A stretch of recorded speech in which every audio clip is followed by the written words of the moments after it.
Explain your step-by-step plan for restoring the economy and how your plan would create jobs. Well, one of the first things we've got to do is clear away the threats that have been imposed by this federal government. When you look at the litany of the things that they have already done and the things they're threatening to do, they are preventing us from having the kind of economic recovery that should be underway. Serial bailouts of failing companies, nationalizing whole industries, spending on a staggering scale, deficits and debt that are unaffordable, cap and trade, card check, government-run health care. These things are preventing us from having the recovery we need. Now, Joe Sestak has supported all of them, and his only criticism has been that they don't go far enough. I think they go too far, and they're the opposite of what we need. We need to clear away these threats to small businesses and entrepreneurs who might be otherwise starting businesses. We need to make the 2003 tax cuts permanent for everyone so that we have some certainty, some ability to plan, and we don't have the huge tax increase that the current Congress and Joe Sestak are threatening us with. We've got to put the federal government on a sustainable spending path, which it is not on now. If we did those things, then I think the natural entrepreneurial and innovative spirit of Pennsylvanians and Americans would really take off, and we'd have the kind of recovery that we have typically had in the past after a severe recession. Hearings have already begun on the Farm Bill, which is up for reauthorization in 2012. What do you think should be included to make sure that agriculture and its related industries remain viable?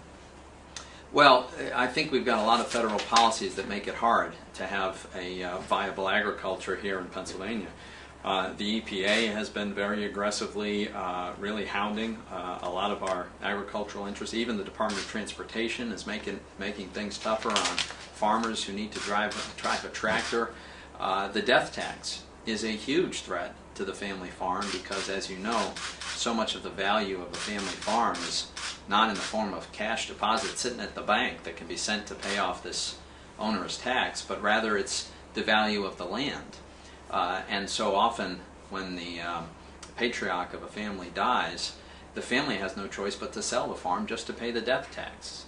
Joe Sestak's all in favor of a death tax. I think it's very bad policy. So I think on the regulatory front, we need to maintain a good, sound, safe, clean environment without unduly penalizing our farmers.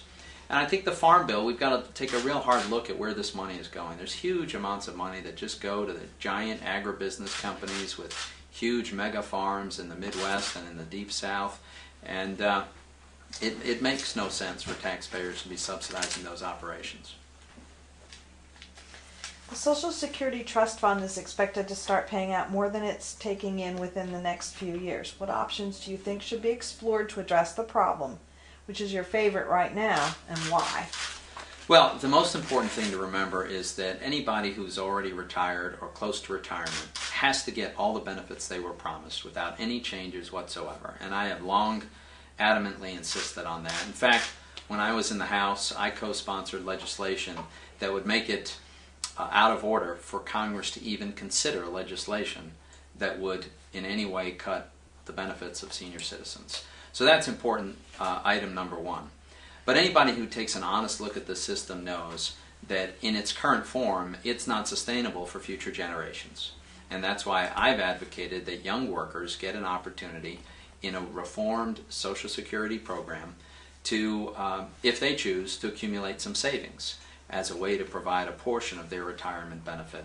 I think this would be very helpful to young workers, and it makes the program sustainable for the future without going down the road that Joe Sestak and others have called for, which is just raising taxes and cutting benefits. What do you think is the best way to address the problem of illegal immigration, and why do you think that's the best option? Well, I think that this all has to begin with control of our borders. It's a fundamental responsibility of any government to be able to control its borders, and our federal government has not done an adequate job controlling our southern border. I think that's pretty hard to dispute that. That's where the problem arises, and if we can get our border under control, I think we can and should accommodate a very substantial level of legal immigrants, people who want to come to this country and build a better life. You know, I'm the grandson of immigrants. And there are people all around the world, I'm certain, who want to come here and build a better life for themselves and their kids, and they're willing to work hard to do it. I think we should be able to accommodate many of those folks, but it has to be through a legal system, a controlled system, one in which we can check and verify people's backgrounds and verify what they're doing when they get here. A system like that would be very constructive, but it's got to start with control of our borders. What strategy would you prefer to protect national security, and why? Well, it starts with a strong economy. We need to have a strong economy that generates the resources that's needed to maintain a very strong military. That's always a fundamental part of this. Then I think we do need to have the most technologically sophisticated, the most well-armed and well-trained military in the world. We have that today. That takes resources. We're going to have to continue to devote the resources necessary to making sure that we've got that ability. Because the world is still a dangerous place, and there are still serious threats. They come from a variety of sources, and we've got to be really very well prepared to handle the range of them. And what personal qualities do you possess that would assure voters that you're a man of your word and would do your best to implement these policies and strategies? Well, I think the best example is my own, the brief time that I spent in the U.S. House, the 6 years I spent. I said I would limit myself to 3 terms and serve no more than that in the House, and I did exactly that. When many others walked away from that commitment, I stuck to it. When I disagreed with my party, I stood up to my party and got into sometimes some pretty uncomfortable confrontations when I thought they were spending too much money, when they were growing government, when they were expanding earmarks. So I've demonstrated, I think, a commitment to principle, a willingness to put the principle ahead of party interest, and I think that's really important. I think people are looking for real progress and real results, not just partisanship.